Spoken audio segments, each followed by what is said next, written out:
దేవునికి మహిమ కలుగును గాక. యేసయ్య నామములో మరి ప్రభువే స్తుతింపదగిన వాడు, కీర్తనీయుడు, మన స్తుతి స్తోత్రములపై ఆసీనుడైన వాడు.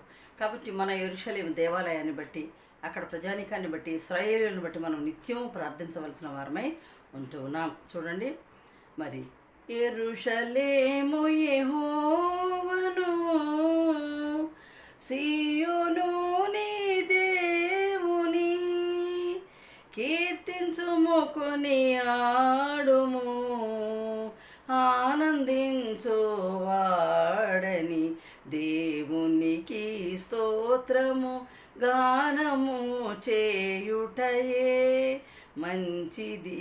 మనమందరము స్తుతి గానము చేయుటయే మంచిది. దీనులకు అండాయని భక్తిహీనులకు కూల్చును, సితారాతో దేవుని స్తుతులతో కీర్తించుడి, దేవునికి స్తోత్రము గానము చేయుటయే మంచిది. మనమందరము స్తుతి గానము చేయుటయే మంచిది.